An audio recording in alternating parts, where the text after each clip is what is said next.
Number one, no more subsidies for fossil fuel industry. No more drilling on federal lands. No more drilling, including offshore. No ability for the oil industry to continue to drill, period. End. 2 years later. There's a huge spike, a significant one, at the $5 mark. 75% of drivers say at that price point, they're going to change the way they drive, from canceling travel to carpooling to combining errands. Take a listen.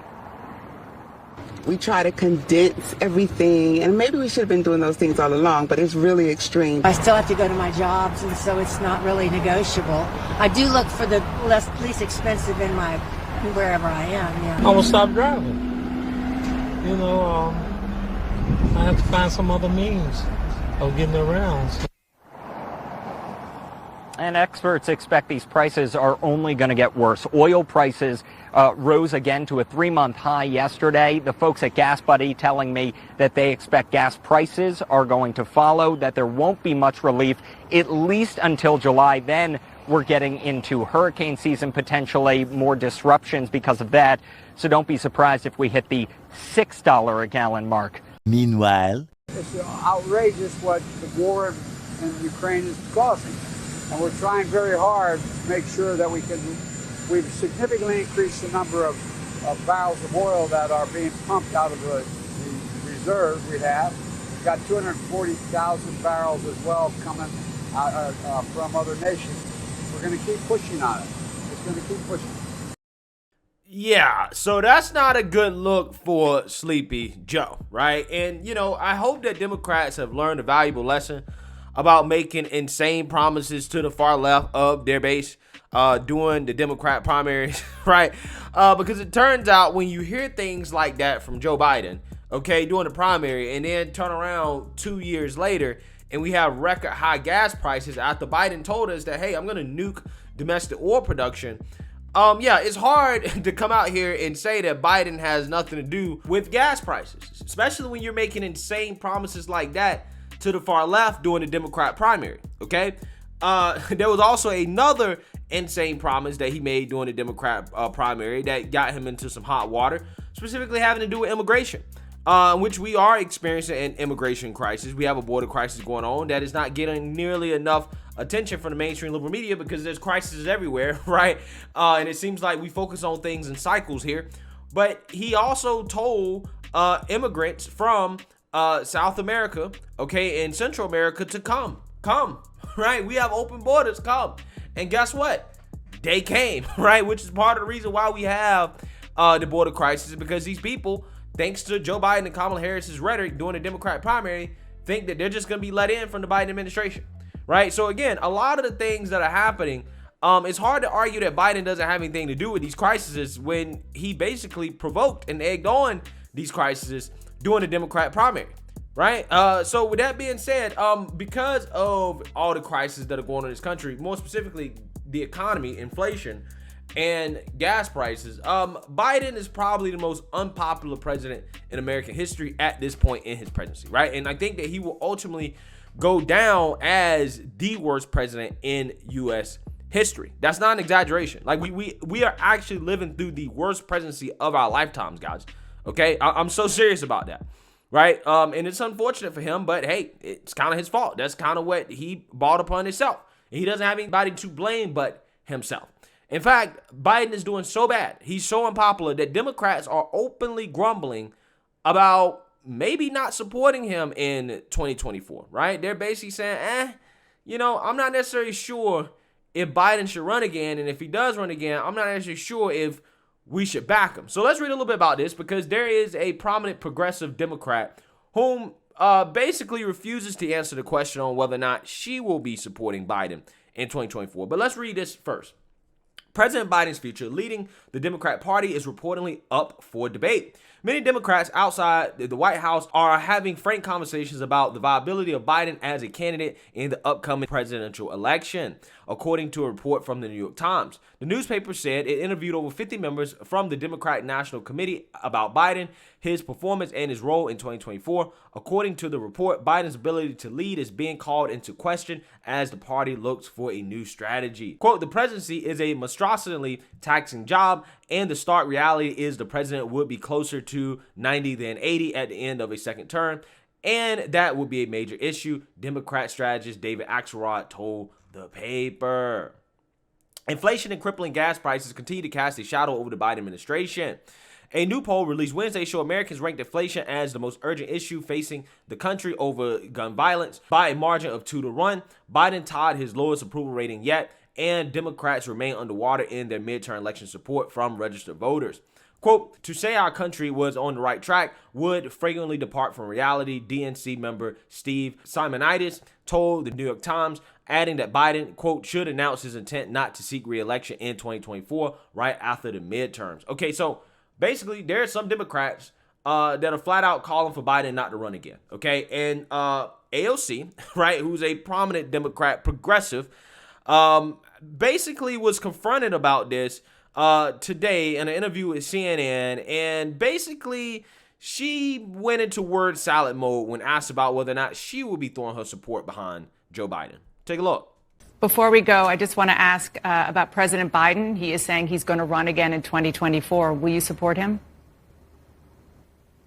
You know, if the president chooses to run again in 2024, I mean, first of all, I'm focused on winning this majority right now and preserving a majority this year in 2022. So we'll cross that bridge when we get to it. But I think if the president has a vision, and that's something certainly we're all willing to entertain and examine when the time comes. That's not a yes.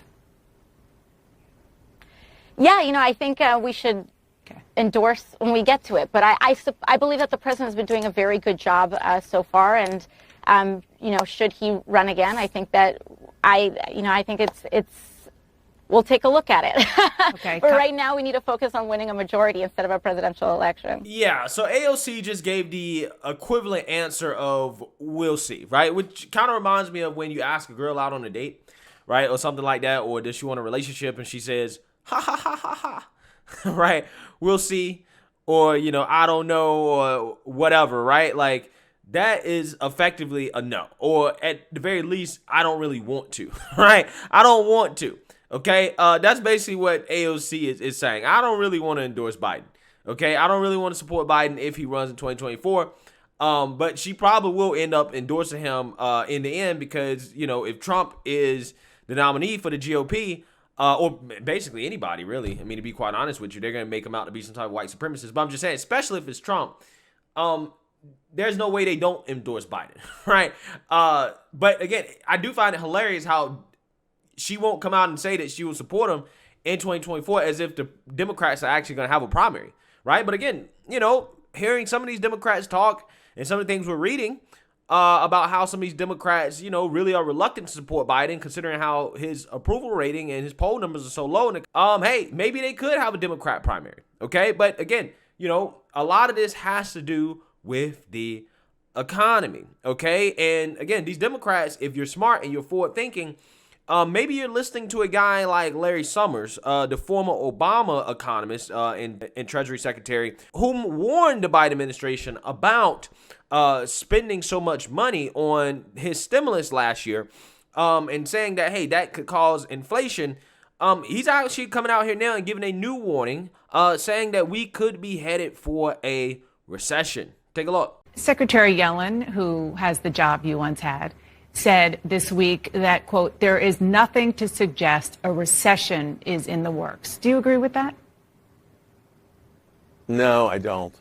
You think a recession is in the works? I think that when inflation is as high as it is right now and unemployment is as low as it is right now, it's almost always been followed within 2 years by inflation, by recession.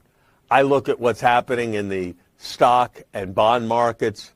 I look at where consumer sentiment is. I think there's certainly a risk of recession in the next year.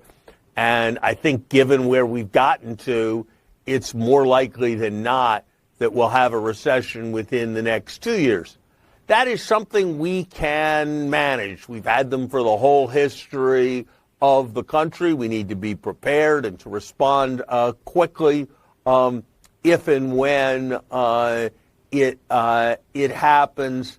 But I think the optimists were wrong a year ago in saying we'd have no inflation. And I think they're wrong now if anyone's highly confident that we're going to avoid recession. All right, guys. So as you heard there, the Obama economist, Larry Summers, who, again, correctly warned the Biden administration about spending $1.9 trillion to stimulate an economy that did not need stimulus, is saying, hey, I think there's a significant chance that we may see a recession, at the very least within the next 2 years. Now, for the first quarter of this year, GDP, gross domestic product, fell 1.4%. Now, technically, to be defined as being in a recession, you need 2 consecutive quarters of declining GDP. Okay, so we already got 1 quarter, and if this quarter's numbers comes out, second quarter numbers shows that GDP is continuing to decline, then yeah, we are technically in a recession. Okay, but I agree with Larry Summers here in the sense that we might not necessarily be in one right now. Maybe the second quarter GDP numbers will be better, but I think there is a significant chance that we will go into a recession around the time of the primaries and the presidential election. Okay, and if that's the case, then Biden's doomed, right? There's nothing that the Democrats will be able to do. He is absolutely doomed. I mean, they just might be in a position where he's screwed no matter what, right? So, I mean, these Democrats who are basically coming out here and distancing themselves from Biden at this point could see the writing on the wall. Right, if they're listening to people like Larry Summers, who was correct about warning Biden about stimulus, if they're listening to people like him, maybe they're saying, hey, you know what? This guy is already the most unpopular president in history. He'll probably go down as the worst president in history. I don't necessarily know if I want to put my name on that, right? I don't necessarily know if I want to be associated with the worst president in history. I might have to tap out, right, on supporting Joe Biden in 2024, right? And the honest to God truth is that would be what's best for the Democrats is to find a new candidate, to hit the reset button and say, yes, this is all Joe Biden's fault. This is why we're running a new candidate. Throw the guy under the bus. and yeah, it's bad for Joe if they do that. But at the same time, that would basically save them in 2024. Because if things are going as they are right now, and they decide that, you know what, we're not going to really support Joe like that, but we're not going to have a primary, then that's a guaranteed automatic win for any GOP candidate, right? Whether it's Trump, whether it's DeSantis. I say this is a joke. Even Lindsey Graham could run against Joe Biden and probably win, right? So, hey, again, it looks like the Democrats may or may not be looking to abandon Joe Biden. And I hope that they do, right? I just hope they don't have a primary, but I do hope that they do abandon Joe Biden, because it will make a GOP victory a whole lot easier, right? If they do so. So let me know what you guys think. Make sure you like, comment, and subscribe. Most importantly, share a Black conservative perspective. Peace.